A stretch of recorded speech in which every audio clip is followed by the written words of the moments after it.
Narcissistic mother से deal कैसे करें? अगर आपको ऐसा लग रहा है कि आपकी माँ के कुछ बिहेवियर्स और पैटर्न्स नार्सिसिस्टिक हैं, तो क्या करें?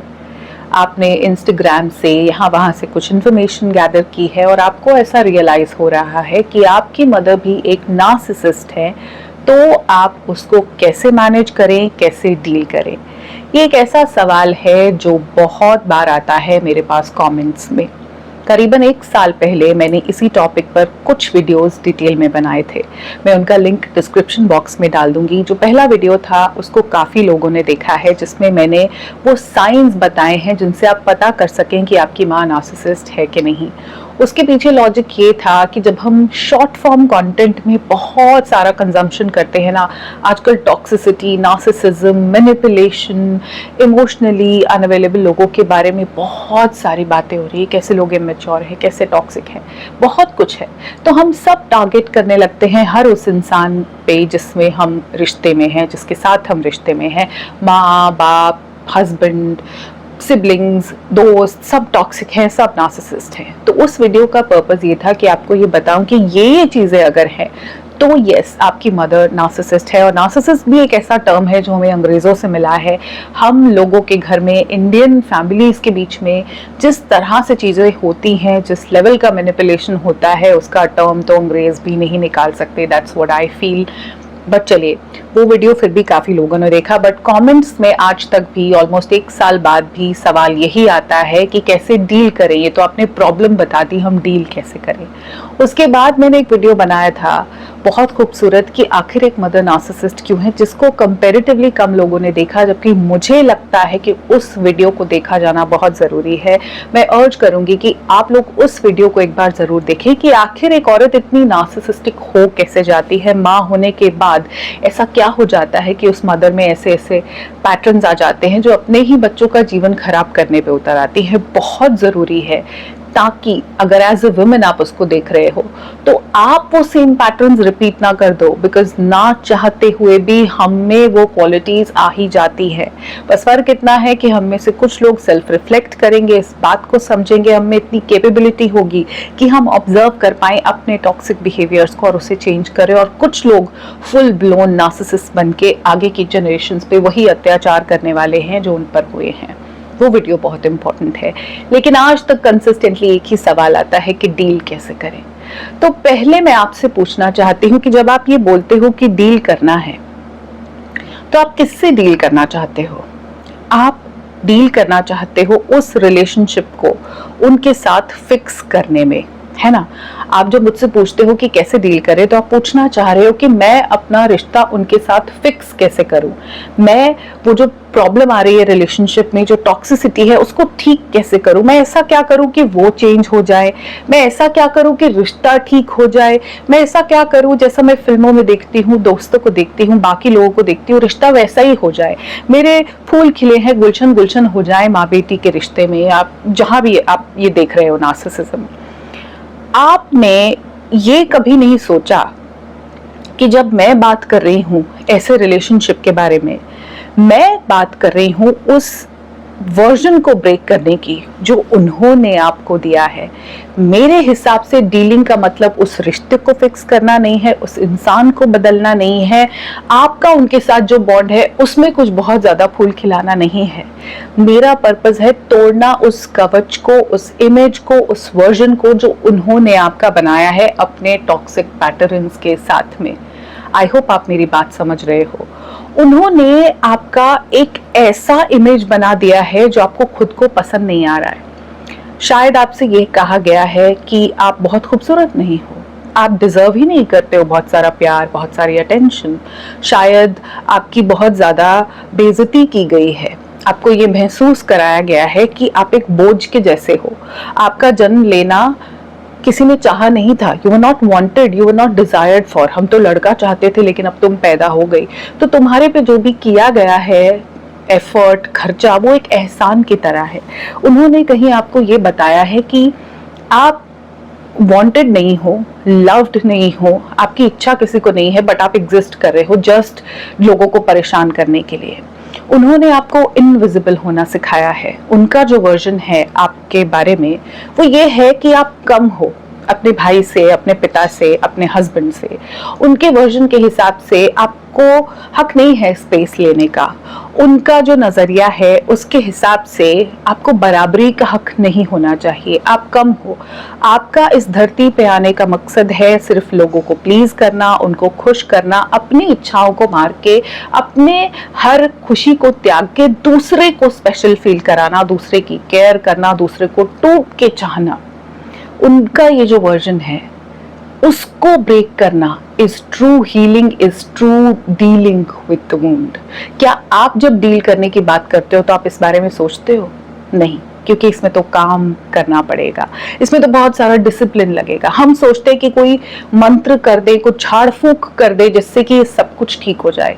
Healing is a life long process. बहुत वक्त लगेगा उस वर्जन को ब्रेक करने का जो उन्होंने आपका बना दिया है सालों से, बहुत सालों से, बचपन से जवानी से अब तक आपकी जो भी उम्र है यही करते आए हो।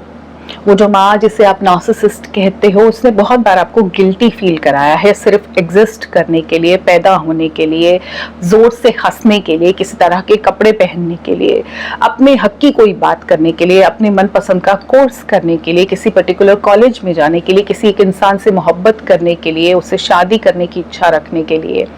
आप कितना बच्चे पैदा करना चाहते हो, शादी के बाद 2 साल तक नहीं करना चाहते, 5 साल तक, हर एक चीज के लिए गिल्टी फील कराया गया है, उनकी सेवा नहीं करने के लिए, उनकी जरूरतों में नहीं पहुंचने के लिए। उन्होंने आपको बॉडी शेमिंग की है बहुत सारी।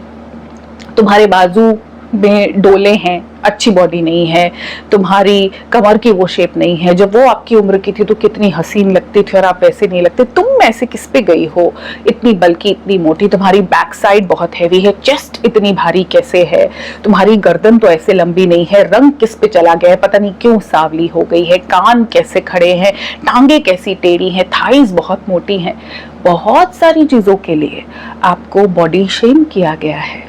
वो बहुत बार आप पे चीखी है, चिल्लाई है, आपकी छोटी छोटी गलतियों के लिए जो शायद गलतियां थी भी नहीं, लेकिन वो जो चीख रही थी, चिल्ला रही थी, आप पे गुस्सा कर रही थी, अपनी फ्रस्ट्रेशन निकाल रही थी, जो उसका सेल्फ हेट्रेड था उस माँ का, वो जब आप पे थोप रही थी वो उसकी आवाज थी। लेकिन आज वो आपके अंदर की आवाज बन गई है, आपने उसको रियलाइज किया हो ना किया हो।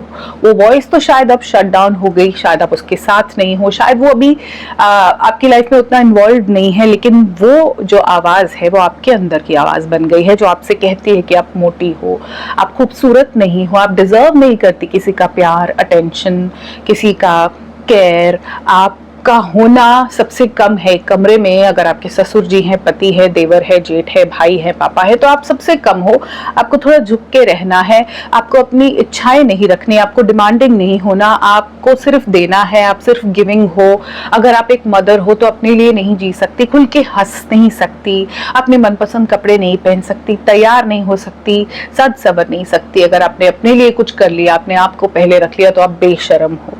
वो आवाज आपसे कहती है कि आप बदतमीज हो, बेशर्म हो, बेकार हो, आप में अकल नहीं है, नालायक हो, बददिमाग हो, बदसूरत हो, ड्रामेटिक हो, बहुत डिमांडिंग हो, आपको बहुत ज़्यादा इंडिपेंडेंस चाहिए, आप डिजर्व ही नहीं करती हो किसी तरह की कोई भी अटेंशन, कोई भी स्पेस, आप कम हो, थोड़ा चुप करके रहो, थोड़ा यहाँ बैठ के रहो, इस तरह उठो, इस तरह बैठो, ज़्यादा मत बोलो, इंटेलिजेंस तो दिखाओ ही मत।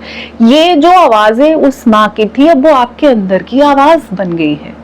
रियलाइज किया इस बात को? जब कहीं भी जाके आपको ऐसा लगता है ना कि मैं कम हूँ, इंफीरियर फील होता है, तो ये आवाज आपकी नहीं है, ये आपके अंदर फीड की हुई है। वो बचपन में एक टेप रिकॉर्डर होते थे ना, हम सबके घर में स्टीरियो होते थे, कैसेट्स भी हम रिकॉर्ड करते थे, वो शायद उसी तरह से कहीं रिकॉर्ड हो गई है आपके अंदर और वो अब बजती रहती है नॉन स्टॉप। वो आपकी आवाज नहीं है। आप इतने बेकार, इतने बदतमीज, इतने बेशरम, ड्रामेटिक नहीं हो, ये किसी ने आपसे कहा है, आपके अंदर फीड कर दिया है।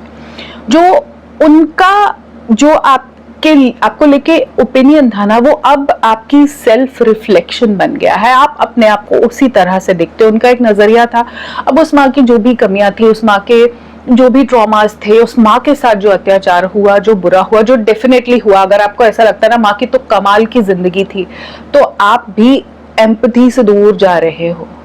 हर इंसान की जिंदगी में कोई ट्रॉमा है, उसमें से कोई चूज करता है एम्पैथ बनने का, दूसरे के दर्द समझने का, और नर्म हो जाता है, उसका दिल और पिघलता है, किसी के दर्द में वो उसी तरह रो पड़ता है, और कोई चूज करता है टॉक्सिक बन जाने का, दानव बन जाने का, नार्सिसिस्ट बन जाने का।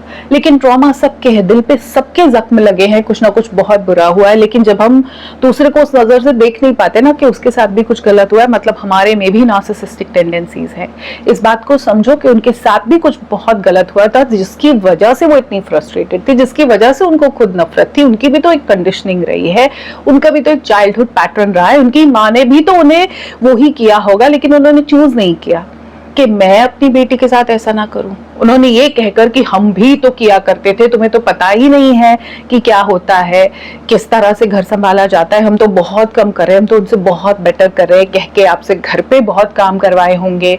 आपको एक वर्जन दिया है मेड वाला कि तुमको ना मेड बनना है, तभी तुमको पसंद किया जाएगा। स्कूल तो चले जाओ, अपने ऊपर डिग्री विग्री चिपका लो, 10th पास हो, 12th पास हो, ग्रेजुएट हो, पोस्ट ग्रेजुएट, डिग्रियां यहाँ चिपका लो, लेकिन अंदर से तुम्हें एक मेड बनना है। खाना बनाना आना चाहिए, झाड़ू पोछा लगाना आना चाहिए, बर्तन साफ करने आने चाहिए, घर की डस्टिंग आनी चाहिए, चादरें बदलनी आनी चाहिए, घर में पौधे हैं तो उसको पानी दो, कपड़े धोकर जब सुखाए हैं तो उसको उतार के ऐसे तय लगाओ। आपके अंदर एक मेड का वर्जन है। वो जो वर्जन है उनका, उस नजरिए से जब आपने अपने आप को देखती हो, तो आप इनमें से जो ड्यूटी नहीं कर रही हो, आप बेकार हो, आपका शरीर बेकार है, you don't have an attractive body, आप बदसूरत हो। कितनी ही खूबसूरत, अगर ये इनर वॉइस फीड कर दी ना किसी माँ ने अपनी बेटी के, तो वो बेटी कितनी गोरी चिट्टी हो, कितने खूबसूरत लंबे गले बाल हों, कितनी मोटी मोटी बहुत खूबसूरत आंखें हों, कितनी पतली छररी बॉडी हो उसकी, खूबसूरत एकदम बढ़िया, लेकिन वो बेटी हमेशा अपने आप को बदसूरत, अनअट्रैक्टिव, नॉट डिजायरेबल ही समझती रहेगी। और कमाल की बात यह है कि उसको जिंदगी में लोग भी ऐसे मिलेंगे जो उसे बार बार ये जताएंगे कि उसकी तरफ तो किसी को अट्रैक्शन होती नहीं, वो बिल्कुल डिजायरेबल नहीं है। ये चीजें आपके अंदर फीड की गई। आपको आज लगता है मैं बेशर्म हूं, मैं अपने हक की जब बात करती हूँ। अब हम जब इस तरह की बातें करते हैं लेडीज के स्पेशली बारे में कि उनको भी हक है अपने मनपसंद चीजें करने का, जब मैं भी यहाँ पे कहती हूँ तो ऑफ कोर्स हमको बेशर्म की तरह ही देखा जाता है ना, क्योंकि औरत को मुंह नहीं खोलना चाहिए, उसको तो बोलना नहीं चाहिए, उसको अपनी इच्छाएं बतानी नहीं चाहिए, उसको दर्द में भी कराहना नहीं है, उसको चुपचाप अपनी जिम्मेदारियां निभा देनी है। जब वो माँ है तो वो महान है, जब वो पत्नी है तो सिर्फ पति की खुशी के लिए जीती है, जब वो बेटी है तो माँ बाप के आगे एकदम चूजा बन के रहना है, कुछ बोलना नहीं, कुछ कहना नहीं, जब सास ससुर के सामने है तो चप्पल बन जाना है कि वो पैरों में पहन के उसको घिसते रहे, चलते रहे, लेकिन उसकी इच्छाएं, उसकी मर्जी, उसकी पसंद, उसकी मुस्कुराहट, उसका जीने का तरीका, उसके शौक, उसकी विशेस, उसके डिजायर्स, उसके पैशंस को कोई नहीं पूछता, तो उसे खुद भी नहीं पूछना। ये वर्जन आपके लिए बनाया गया बचपन से अब तक, जिसको आप लिए घूम रही हो सालों से, लेकिन इससे डील करना आपको नहीं आता, क्योंकि आप डील अभी भी उस रिश्ते से करना चाहते हो। आप दिन भर सोचते रहते हो उसी रिश्ते के बारे में, उसी से रिलेटेड बहुत सारा कंटेंट कंज्यूम करते हो कि कैसे मैं डील करूं उस माँ से, कैसे रिश्ता फिर से रिडिफाइन कर दूं, क्या कर दूं कि वो चेंज हो जाए। आप घुसे हो अपने और उस रिश्ते में, उस बॉन्डिंग में, माँ बेटी के संबंध में। आप इतने अंदर डीप लेयर्स तक जा चुके हो कि अब आपको बाहर का रास्ता नहीं दिख रहा। हर जगह जाके शायद ये पूछ रहे हो कैसे डील करे, कैसे डील करे, कैसे डील करे। एक्चुअली डील करने के लिए आपको उस रिश्ते में इतना नहीं घुसना, आपको घुसना है अपने ही अंदर, अपने दिल में, अपनी जो एक राह आपसे आप तक जाती है उसमें। आपको you just have to get inside yourself, अपने माइंड के अंदर कि आप क्या चाहते हो, आप एक्चुअली हो क्या। ये तो उनका वर्जन है जो कहता है आप बदतमीज हो, जो कहता है कि आपको तो बहुत आजादी चाहिए, बहुत बोलती हो, बहुत ओपिनियनेटेड हो, बहुत ज्यादा दिमाग चलाती हो, बहुत ज्यादा जबान चलाती हो, अपने आप को बहुत समझती हो, थोड़ी चुप रहा करो, कम बोला करो, हक की बात नहीं करो। ये तो उनका वर्जन है। आप क्या हो? क्या आप वाकई में इतने बदसूरत हो? अब आप मुझसे हर बार ये सवाल पूछते हो कि हम इसको कैसे मैनेज करें, कैसे डील करें। एक सवाल आप अपने आप से पूछो कि क्या मैं वाकई में इतनी बेकार हूं? क्या मैं वाकई में इतनी बदसूरत हूं? क्या मैं सच में प्यार, केयर डिजर्व नहीं करती? क्या सचमुच मैं इतनी ज्यादा डिमांडिंग हूं? क्या मेरे विशेस और डिजायर्स एक्चुअली मैटर नहीं करते? क्या वो लोग जिनकी हमको हर वक्त आरती उतारनी है, भाई के रूप में, पिता के रूप में, पति के रूप में, ससुर के रूप में, वो वाकई में इतने कमाल के लोग हैं? वो अपनी जिंदगी में इतनी बढ़िया चीजें कर रहे हैं कि उनकी आरती उतारी जाए? उनमें से बहुत सारे लोग तो पैसा भी नहीं कमा रहे, घर पे बैठे, उनकी पत्नियां कमा रही हैं, वो आराम से बैठे और घर के काम भी नहीं करते, चाय बनानी तक नहीं आती, पत्नी कमा के आती है, चाय बना के देती है, खाना बना के देती है, दिन भर टीवी देखते हैं, फोन चलाते हैं। उनमें से बहुत सारे लोग तो रात को दारू पी के आते हैं, बदबू आती है, मुंह में से देखने का मन नहीं करता। उनमें से बहुत सारे औरत के ऊपर हाथ उठा के अपने आप को प्रूव कर रहे हैं कि वो कितने महान मर्द हैं। क्या वो वाकई में पूजा करने लायक है? पूछो ना, ये सवाल पूछो, अपने आप से पूछो कि क्या वो इतने पूजनीय हैं और क्या आप इतने कम हो? उनसे शायद ज्यादा पढ़े लिखे हो, उनसे ज्यादा तमीजदार हो, ज्यादा हाइजीन मेंटेन करते हो, ज्यादा चीजें कर सकते हो। वो पुरुष अगर एक सिर्फ बाहर जाके कमा रहा है तो आप 2 लाख काम घर पे करते हो, कपड़ों से लेके, सफाई से लेके, बच्चों को पैदा करने पालने तक, बाथरूम के कमोड साफ करने तक, वॉश बेसिन क्लीन करने तक, किचन का सिंक साफ करने तक, जो हैंड वॉश की बोतल है उसमें लिक्विड भरने तक, बर्तन जो गीले हैं उसको पोंछकर बर्तन स्टैंड में लगाने तक, बच्चों के लिए शिकंजी बनाने से लेके पति की चाय बनाने तक, घर के पकवानों से लेके घर के गार्डन में रोज नए नए पौधे खिलाने तक, हर एक चीज आप मैनेज कर रहे हो। क्या वाकई में उनकी कोई वैल्यू नहीं है? वही वर्जन आप लेके घूमने वाले हो? पूछो ना खुद से सवाल कि क्या मैं डिजर्व नहीं करती बराबर की रिस्पेक्ट? क्या मेरी वाकई में कोई वैल्यू नहीं है? क्या मैं एक्चुअली एग्जिस्ट ही नहीं करती? क्या मैं सबसे इंफीरियर हूं? क्या मेरी बॉडी इतनी ही बदसूरत है जितनी मुझे दिखाई जा रही है? ये सवाल खुद से करने होंगे, पर इससे हम डर जाते क्योंकि हम अभी भी अपने आप को उसी नजरिए से देख रहे हैं। हम अभी भी वही आवाज बोले जा रहे हैं जो हमारे अंदर फीड हो गई है। एक बार ये सवाल खुद से पूछो कि क्या तुम्हारी माँ सही थी? ये सब जो उन्होंने तुम्हें रटवा दिया, क्या वो वाकई में सही थी? बचपन में आप नहीं समझ पाए क्योंकि बचपन में हमको लगता है माँ तो भगवान की जगह है, वो देवी है। वो जो कह रही है, छोटे बच्चों को लगता है ना कि माँ को सब कुछ पता है, शी नोज एवरीथिंग, माँ सब जानती है, माँ तो सर्व गुण संपन्न है, उसको सब मालूम है, सर्वव्यापी है, उसको सब पता है, नॉलेज है, सब है, माँ तो कुछ गलत नहीं कर सकती। बचपन में आप बच्चे थे, इस कंडीशन में आपको माँ सुपीरियर लगती थी, understandable.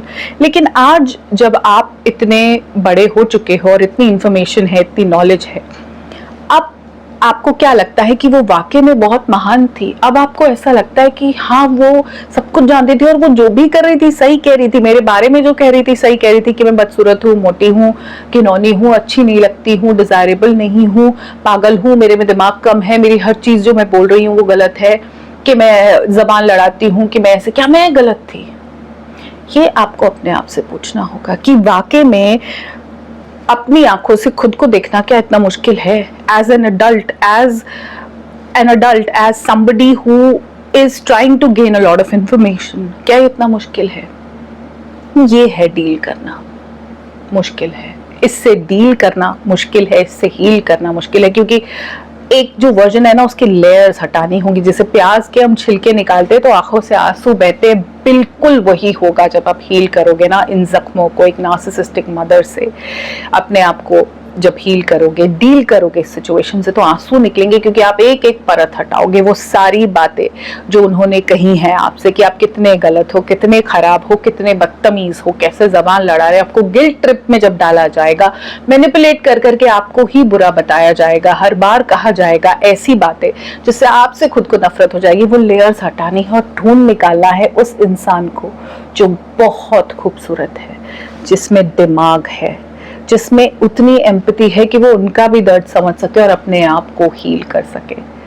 As a compassionate adult अपने आप को देख सकते हो, आपकी इच्छाएं, आपके टैलेंट्स, आपकी क्वालिटीज, आप में जो जो बढ़िया चीजें हैं जो आप जानते हो कि है, उनको अगर आप नर्चर कर सको तो ये हीलिंग है, ये है रियलिटी में डील करना। क्या ये कर सकते हो? Is it that difficult? You tell me if you think it is that difficult. Self-healing या dealing with this problem, self-improvement आप कह सकते हो, personal development आप इसको बोल सकते हो, एक जर्नी है, हर रोज होगी। इसमें बहुत ज़्यादा बार आपको आंसू निकलेंगे, बहुत बार आप गिल्ट में भी जाओगे, बहुत कुछ ऐसा होगा जो जख्म हरे कर देगा। लेकिन बहुत जरूरी है इस पूरे सफर से गुजरना, ताकि वो सारी परतें हट जाएं जो इतनी नेगेटिव है, वो जो आवाज इतनी नेगेटिव जो बार बार अंदर से फिर भी चीख रही है, वो हट जाए और हम निखर के आए वो इंसान जो हम वाकई में हैं, जो खूबसूरती हमारे में है, जिसे छुपाया गया, जिसे दबाया गया, जिस पे मिट्टी डाल दी गई। देखो एक बार उस इंसान को अपनी प्योरिटी वाली नजरों से, एज अ कंपैशनेट एडल्ट। अब जो आप समझदार इंसान हो उस तरह से देखो, तो आप देख पाओगे उस खूबसूरती को, उस समझदारी को, उस माइंडफुल इंसान को, उस प्यारे इंसान को, उस गोल्डन हार्ट को जो आपके अंदर है। ये है ट्रू हीलिंग।